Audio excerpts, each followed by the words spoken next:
प्रिय सहयोगी जनों, आपको हमारा सादर नमस्कार। मैं हूं Ramgopal Tiwari. Mahadev AC and ABC जो कि एक बीजोत्पादन फर्म है, हम आपका अपने यूट्यूब महादेव एग्रीविजन पे स्वागत करते हैं। और हम एक अच्छा बीज तो हमेशा देते ही हैं, साथ में हम ये प्रयास करते हैं कि जो कृषि की समसामयिक घटनाएं हों उन पर हम अपने किसानों को क्या अच्छी सलाह दे सकते हैं, इस पे भी हम आपको बताएं। तो आज साथियों अवसर है कि हमारे किसानों ने जो सरसों की बुआई करी थी उसमें हमारे खासकर इस परिक्षेत्र में लेट भी सरसों की बुआई हुई है। और वहाँ पर ये जो आप मेरे हाथ में तना देख रहे हैं, ये तना जो है काफ़ी आपको बीच से सूखा हुआ दिखता है। और ये आपको फली पर भी ये आपको ऐसे सूखा हुआ और कुछ रुई जैसी परत आपको दिखाई देती है। होता क्या है कि यहीं से जो है ये तना सूख जाता है और आगे जो फलियां लगी होती हैं वो भी जो है कमज़ोर पड़ जाती हैं, उनमें दाने नहीं बन पाते हैं। और इसे हमारे सामान्य ग्रामीण भाषा में अगर हम कहें तो कोई गलका कहता है, कोई सड़न कहता है। वैज्ञानिक भाषा में ये स्क्लेरोटोनिया स्टेम रॉट नाम की एक बीमारी होती है जो एक फंगस के द्वारा आपके खेत में पनपती है। पनपने का जो प्रमुख कारण होता है वो ये होता है कि दिन में धूप थोड़ा ठीक होना और रात में ठंड ज़्यादा होना या सुबह के सत्र में कोहरा ज़्यादा होना। तो जो खेत में इसकी सघन फसल हो जाती है, जिसे हमारे यहाँ गझिन कहते हैं, जब फसल ज़्यादा सघन हो जाती है तो ये बीमारी जो है वहाँ पे पनपने के आसार बढ़ जाते हैं। मैं सीधे इसके उपचार पे आता हूँ कि अगर आपकी फसल अभी ऐसी स्थिति में है कि आप इसमें छिड़काव कर सकते हैं तो बेहतर होगा कि आप कार्बेंडाजिम का 2 ग्राम प्रति लीटर के हिसाब से अपने पानी में घोल बनाएं और इसका छिड़काव करें।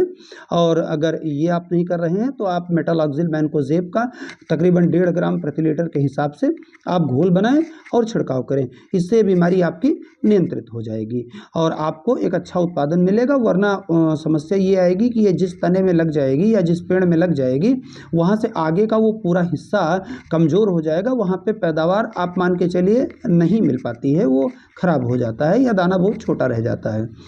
इसी के साथ आप ये कर सकते हैं, अगर अभी आपकी सरसों की फसल छोटी है तो आप जो है एनपीके का जो 18-18-18 यदि आपको सुलभ हो जा रहा है, नहीं सुलभ हो रहा है तो 19-19-19 का आप जो पाउडर फार्म आता है उसको ले लीजिए। 5 ग्राम प्रति लीटर के हिसाब से आप घोल बना के और उसका भी स्प्रे कर सकते हैं। तो जो कुछ पोषक तत्व तो आपके कम रह गए होंगे आपके मतलब बुआई के समय अथवा बाद में डालते समय, वो इसमें पर्याप्त हो जाएंगे और आपकी फसल की पैदावार अच्छी हो जाएगी।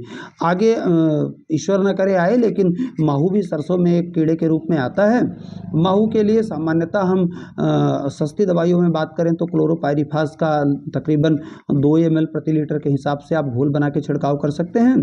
और अंतर प्रवाही जिसे हम सिस्टमिक दवाइयाँ कहते हैं उनमें इमिडाक्लोरोपिड, एसिटामिप्रिड का भी आप छिड़काव कर सकते हैं, जिससे आपकी सरसों जो है कीट से भी बची रहे।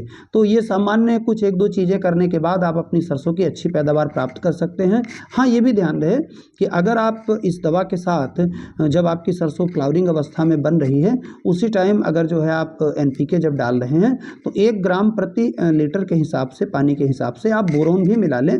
तो बोरोन तत्व जो होता है वो दानों को बनने में, दानों को अच्छा करने में और जो दानों की बनने की प्रक्रिया है उसमें बहुत मदद करता है। तो इससे आपको सरसों की काफ़ी अच्छी पैदावार आपको प्राप्त होगी।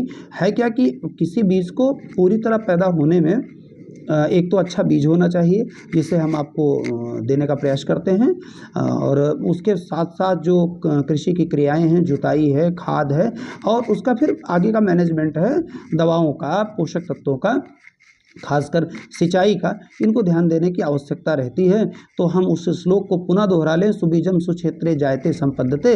इसी के साथ साथियों, अगर आपको मेरा ये महादेव एग्रीविजन चैनल पे आपको अच्छी जानकारियाँ मिल रही हैं और आप यदि इससे संतुष्ट हो रहे हैं तो कृपया इस चैनल को सब्सक्राइब भी कर लें, शेयर भी कर दें, जिससे एक सेवा भाव के साथ आपको कृषि संबंधी जानकारी हमारे द्वारा, हमारी टीम के द्वारा प्रेषित की जा सके।